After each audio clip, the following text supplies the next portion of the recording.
ओम श्री गणेशाय नमः। श्रीमात्से महापुराणे कमल सप्तमी व्रतम नामो षष्ठ सप्तमो अध्याय। कमल सप्तमी व्रत की विधि और उसका महात्म्य। ईश्वर उवाच अंत परम प्रवक्ष्यामि त्वदत् कमल सप्तमी यस्या संकीर्तनादेव तुष्यति हि दिवाकरा वसन्तामल सप्तम्यां स्नातसन् गौरसर्षपे तिलपात्रे च सौवर्ण निध्याय कमलं शुभम् वस्त्रयुग्मावृतं कृत्वा गन्धपुष्पे समर्चयेत्।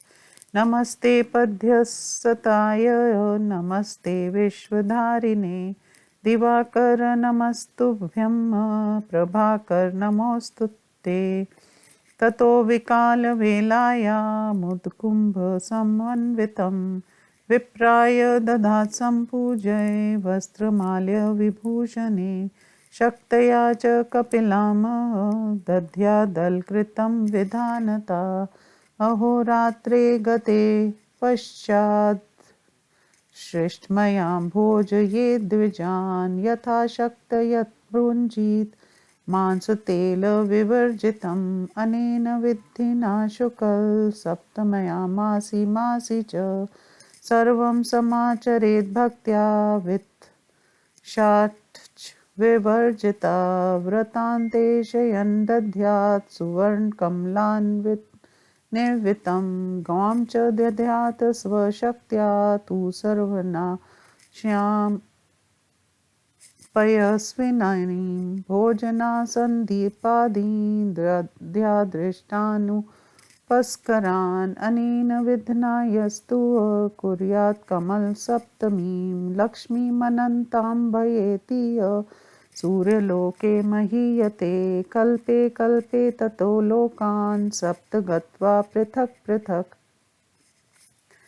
अप्सरोभिः परिवृतस्ततो याति परां गतिं यं पश्यतीदं शृणुयात् च मर्त्यपठ्येच भक्तयात्मतिं ददाति सोपयत्र लक्ष्मीमचलामवाप्य गन्धर्वविद्याधरलोकभाक् स्यात्। इति श्रीमत्स्य महापुराणे कमल सप्तमी व्रतम नाम षष्ठसप्तमो अध्याय। हिंदी अनुवाद। ईश्वर ने कहा, ब्राह्मण, इसके बाद अब मैं कमल सप्तमी व्रत का वर्णन कर रहा हूँ, जिसका नाम लेने मात्र से भी भगवान सूर्यदेव प्रसन्न हो जाते हैं। व्रती मनुष्य वसंत ऋतु में शुक्ल पक्ष की सप्तमी को पीली सरसों युक्त जल से स्नान करके शुद्ध हो जाए और किसी तिल से पूर्ण पात्र में एक सुंदर स्वर्णमय कमल स्थापित कर दें। फिर उसे 2 वस्त्रों से आच्छादित कर गंध पुष्प आदि द्वारा उसकी अर्चना करे। पूजने के समय पद्यहस्ताय ते नमः, विश्वधारिणे ते नमः, दिवाकर तुम्भ्य नमः, प्रभाकर ते नमोस्तु, इन मंत्रों का उच्चारण कर सूर्य को प्रणाम करे। तदंतर सायंकाल वस्त्र, पुष्पमाला और आभूषण आदि से ब्राह्मण का पूजन कर उन्हें जलपूर्ण कलश सहित कमल दान कर दें। साथ ही एक कपिला गौ को भी शक्ति के अनुसार विधि पूर्वक सुसज्जित करके दान करें। पुनः दिन रात बीत जाने के बाद अष्टमी तिथि को अपनी सामर्थ्य के अनुसार ब्राह्मणों को भोजन करावें। उसके बाद स्वयं भी मांस और तेल से रहित अन्न का भोजन करें। प्रत्येक मास में शुक्ल पक्ष की सप्तमी को इसी विधि के अनुसार कंजूसी छोड़कर भक्ति पूर्वक सारा कार्य संपन्न करना चाहिए। 1 वर्ष पूर्ण होने पर व्रत की समाप्ति के समय स्वर्ण में कमल के साथ एक शैया का भी दान करना चाहिए। साथ ही अपनी शक्ति के अनुसार स्वर्ण से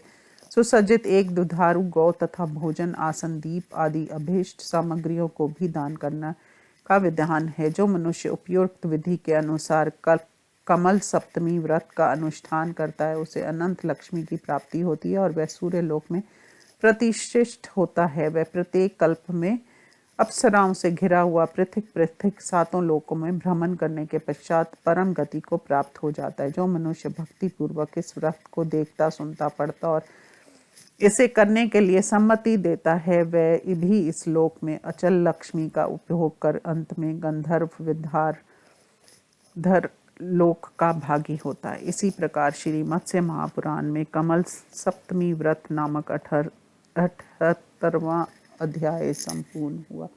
ओम नमः शिवाय।